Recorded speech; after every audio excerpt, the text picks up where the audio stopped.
Dans l'actualité de ce 11 février, cette rencontre entre Roch Marc Christian Kaboré et Emmanuel Macron hier à Paris, en prélude au sommet du G5 Sahel qui se tiendra au Tchad dans quelques jours. Les deux hommes ont échangé sur les sujets au menu de cette réunion de haut niveau, un an après le sommet de Pau. Plus de 400 actes de corruption observés et recensés lors des élections du 22 novembre dernier. C'est ce que révèle le dernier rapport du RENLAC, le réseau national de lutte anticorruption. Tous les grands partis sont épinglés. Ce sont eux qui mènent d'ailleurs la marche. Le MPP, le CDP, l'UPC, le RPI, le mouvement Agir Ensemble, le NTD. Vous verrez le classement. Et puis, à Bobo Dioulasso, grand moment de bonheur pour 10 employés du LNBTP. Ils se sont dit oui le même jour à la mairie centrale de la ville de Sia. Un mariage collectif plein de couleurs. Voilà pour les titres. Bonsoir et bienvenue à ce 19h30. À moins de quelques jours du sommet du G5 Sahel de N'Djamena, les 15 et 16 février prochains, le chef de l'État et son homologue français ont eu un tête-à-tête hier à Paris. Roch Marc Christian Kaboré et Emmanuel Macron ont discuté des sujets à aborder au cours de cette future rencontre très importante pour la sécurité dans la région du Sahel. Un an après le sommet de Pau, qu'est-ce qui a été fait? Qu'est-ce qu'il faut corriger? Voici notamment les deux questions au menu des échanges entre les deux hommes. Eh bien, on écoute à ces propos le ministre des Affaires étrangères, Alpha Barry. Les deux chefs d'État avaient besoin de se rencontrer pour préparer le sommet du G5 de N'Djamena qui va avoir lieu dans quelques jours. Et dans le cadre du Burkina, nous vivons une certaine accalmie, mais cela ne veut pas dire que les problèmes sont résolus. Vous savez bien que Pau s'est décliné en 4 piliers. Il y a la lutte contre le terrorisme, il y a le renforcement des capacités des armées, il y a le retour de l'État et il y a le développement. Donc si nous avons des acquis en termes de lutte contre le terrorisme, il faut que l'État et les services puissent se réinstaller dans les zones où le calme revient. Et il faut également que si l'État se réinstalle, il faut donc que le développement puisse suivre pour accompagner les populations. Il était important que certaines questions, qu'il y ait une harmonie sur certaines questions, de sorte qu'on puisse arriver donc à des réunions assez fructueuses dans la capitale tchadienne. C'est un classement qui n'honore pas son trio de tête, alors là, pas du tout, ils auraient bien voulu s'en passer. Eh bien, le rapport du RENLAC est sans équivoque. Premier, le MPP. Deuxième, le CDP, suivi de l'UPC. Voici les partis politiques qui se sont le plus adonnés à la corruption électorale lors des élections couplées présidentielles et législatives du 22 novembre dernier. Le rapport dénombre plus de 400 actes de corruption. On parle d'espèces sonnantes et trébuchantes, mais aussi des moyens en nature comme du carburant et même des t-shirts. Le point de tout cela, Arsène Konditamde. Ce rapport du RENLAC, le réseau national de lutte anticorruption, est le fruit du travail de 44 observateurs déployés dans les 13 chefs-lieux de région du Burkina Faso. Les observations ont permis de répertorier 439 cas de corruption, 314 observations directes et 125 cas de témoignages. Nous avons noté des faits que, en tout cas, nous soumettons à l'ensemble des citoyens parce que nous estimons que si on doit poursuivre sur cette voie de corruption électorale, où c'est pratiquement l'argent qui décide du sort des élections, on se demande bien si c'est vraiment des élections. Et on se demande si c'est de la démocratie ou la plutocratie, comme vous avez vu sur nos affiches. Ça, c'est à chacun de tirer sa conclusion. Des partis engagés dans la course, le MPP est celui qui s'est le plus illustré selon le rapport. Le parti au pouvoir concentre à lui seul 46,9% des cas de corruption observés. Il est suivi au classement par le CDP, l'UPC, le RPI, le mouvement Agir Ensemble et le NTD. Ces 6 partis qui ont le plus utilisé ces mauvaises pratiques au cours de la campagne, la pré-campagne de la campagne, sont ceux qui ont le plus reporté de voix. Vous pouvez regarder la configuration au niveau de l'Assemblée nationale et également les résultats de l'élection présidentielle. Donc on peut retenir que la corruption et la fraude ont donc joué un rôle majeur, en tout cas. En observant de plus près la typologie des cas de corruption, la distribution d'argent représente 35% des cas, la distribution de carburant 19%, et la distribution de t-shirts 18% des cas répertoriés. Le 18 novembre 2020, c'est par groupe de 10 que les gens, majoritairement des femmes, accédaient dans la cour de Jean-Claude Bouda, ex-ministre de la Défense. Après les échanges sur le consigne de vote en faveur du MPP, chaque groupe ressort avec 20 000 francs. Dans le village de Tamissi, à 3 km des Ignarés, les responsables du RPI ont donné 20 sacs d'engrais à des jardiniers et 50 000 francs au vieux du village. Le 12 novembre à Waïguya, des t-shirts avec l'effigie des Zéphirin Diabré ont été distribués à des jeunes de différents secteurs pour accueillir le candidat. En guise de recommandation, le réseau national de lutte anticorruption préconise que soit repensé le mécanisme de financement des partis politiques afin de plafonner les dépenses de campagne. Il souhaite également l'adoption d'une loi sur le financement privé des partis politiques. Eh bien, l'un des derniers nés de ces partis politiques, c'est bien le MODEM. Il n'a pas présenté de candidat lors du double scrutin passé et donc pas concerné par le classement du RENLAC. Le mouvement démocrate s'attelle pour l'instant à s'enraciner. Dans cette quête, ses premiers responsables ont entamé une série de visites avec plusieurs organisations. Ils étaient ce jeudi à la FEME et à la FAIB. Archimède Boy. Le mouvement démocrate MODEM au siège de la Fédération des Églises et Missions évangéliques FEME à Ouagadougou ce jeudi. Nathanaël Ouedraogo et ses camarades sont venus présenter leur formation politique aux autorités religieuses protestantes du pays. Nous avons été gratifiés de conseils avisés, de conseils qui certainement vont nous permettre d'avancer sur le plan de nos activités. Et le président a insisté sur une valeur cardinale en politique qui est la vérité.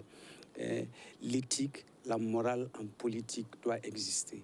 Nous avons en tout cas bien noté cette valeur qui va être désormais pour nous notre guide dans toutes les activités que nous allons faire. Et nous avons, en tant que responsables religieux, nous prenons la paix, l'entente et la cohésion sociale entre tous les partis qui sont en activité dans le Burkina Faso. Donc c'est des conseils de paix. C'est vrai, on a des idées différentes, mais on peut toujours travailler pour la paix de notre pays, pour l'entente dans notre pays et pour la cohésion sociale de ce pays. Puis, le cap est mis à la Fédération des associations islamiques du Burkina. Là, le MODEM procède au même exercice. Parce que nous aussi, on attendait MODEM, c'était dans la presse. C'est comme ce que le président l'a dit. La maison de la FAIB, c'est sa maison. C'est comme ce qu'il a dit. En tout cas, c'est sa 5e fois ici. Donc la fédération, c'est sa maison et on le connaissait très bien. Donc on l'a bien accueilli. Comme à la FEME, le parti a bénéficié des conseils et des bénédictions des leaders de la FAIB. Tout autre chose, selon de récentes estimations, plus de 1000 enfants décèdent par jour dans le monde de maladies diarrhéiques provoquées par les eaux usées rejetées dans leur environnement, ce qui pose le problème de l'accès à l'eau potable et surtout la question de l'assainissement. Et bien dans ce domaine, de nouvelles normes internationales viennent d'être élaborées par l'Organisation internationale de normalisation, 2 textes au centre d'un atelier organisé par l'ABNOR. Abdoulaziz Sarri nous en dit plus. ISO 30500 et ISO 24521, 2 nouvelles normes internationales dans le domaine de l'assainissement, élaborées par l'Organisation internationale de normalisation avec la participation des pays africains. Ces normes visent à garantir l'accès de tous à l'eau et assurer une gestion durable des ressources en eau. Mais pour faciliter l'appropriation et l'application de ces normes, une bonne connaissance de leurs exigences s'impose. Cet atelier de formation s'inscrit dans ce sens. Alors, ces normes ISO, lors de leur développement, nous avons constaté, avec l'aide de nos partenaires, une excellente participation des pays africains, ce qui n'est pas toujours le cas. Et pour capitaliser sur cette participation des pays africains, nous avons décidé d'organiser des ateliers de renforcement de capacité en direction de ces pays pour les accompagner dans la mise en œuvre effective de ces normes. Cette mise en œuvre effective qui consistera à la prise de politique publique, mais également de réglementation, en s'inspirant sur ces normes, à même d'aider nos pays à offrir des services d'assainissement de qualité à nos populations. La norme ISO 24521 donne des lignes directrices en termes de management du service dans l'assainissement autonome. Cette norme oblige les fournisseurs de services d'assainissement à prendre en compte tous les éléments pour la satisfaction des clients. La norme ISO 30500, quant à elle, est une norme de spécification technique applicable aux technologies novatrices d'assainissement autonome, communément appelées des toilettes. En Europe, les systèmes d'assainissement sont assez développés. Mais en Afrique, vous allez vous rendre compte que, en fait, on a ce qu'on appelle les systèmes autonomes d'assainissement, c'est-à-dire nos WC. Comment on définit les exigences relatives, en tout cas, à ces systèmes d'assainissement-là, depuis le captage, en tout cas, de ces déchets humains jusqu'à leur traitement.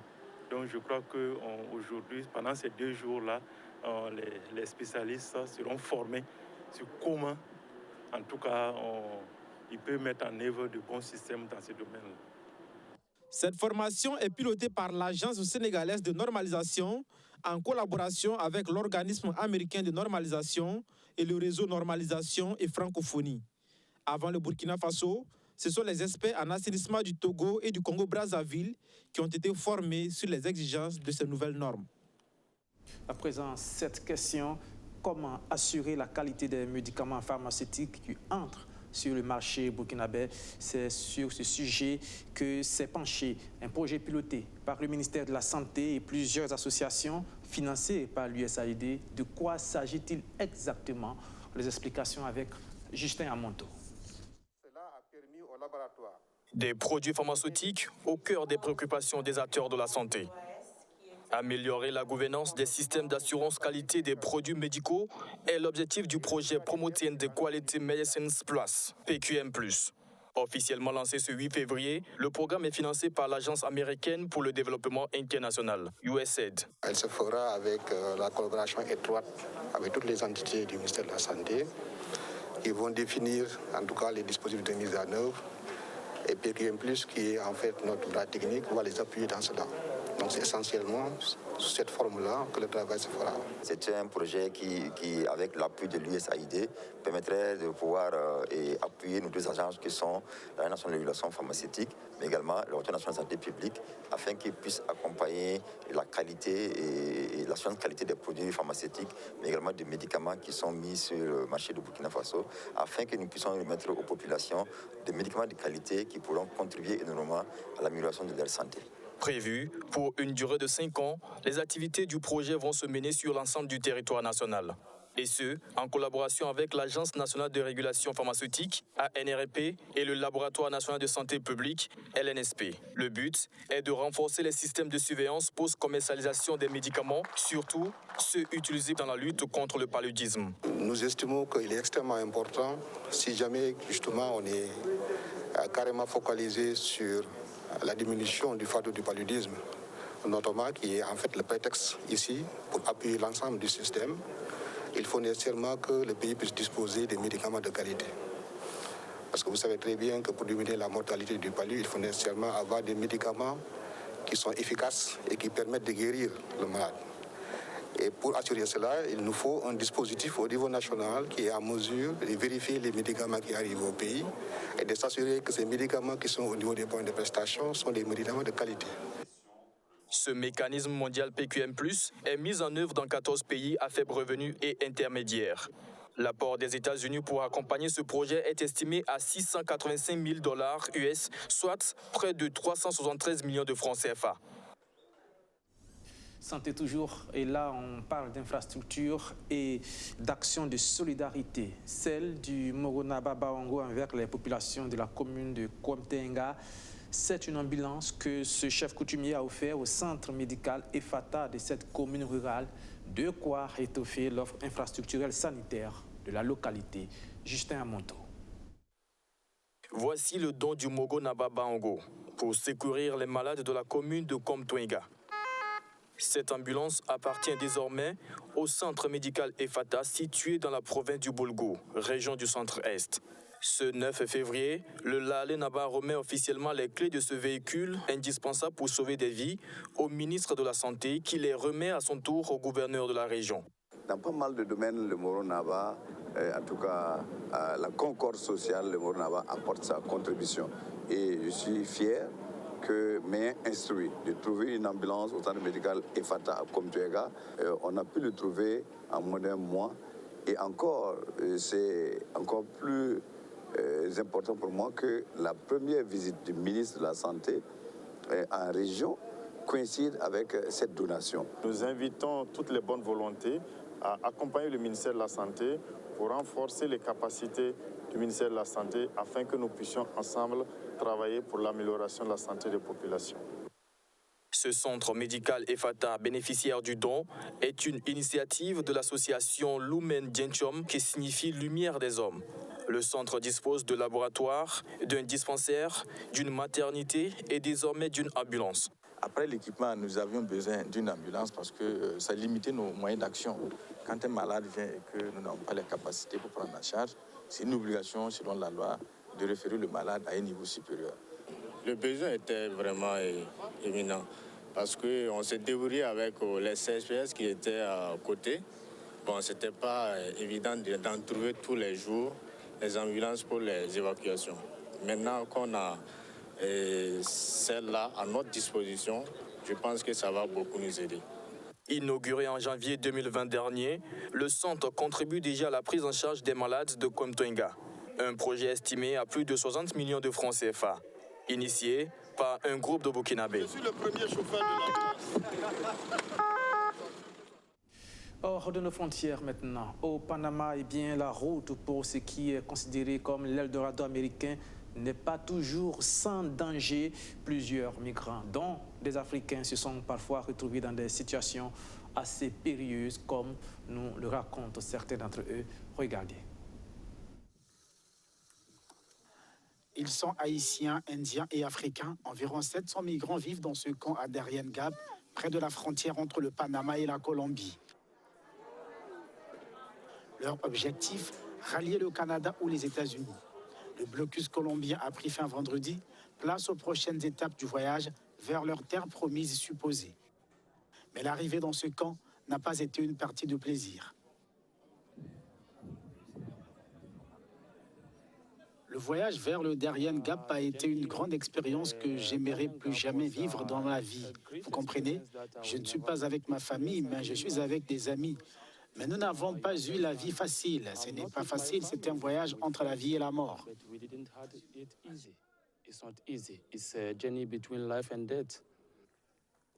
Le temps est donc venu de reprendre leur voyage sans visa vers l'Amérique du Nord.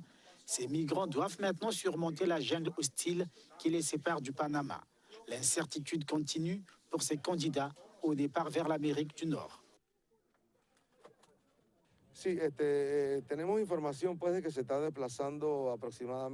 Nous avons des informations selon lesquelles environ 800 migrants se dirigent vers nos zones de responsabilité. Nous nous sommes préparés à recevoir cette vague migratoire dans les différents MR, les stations de réception de migrants.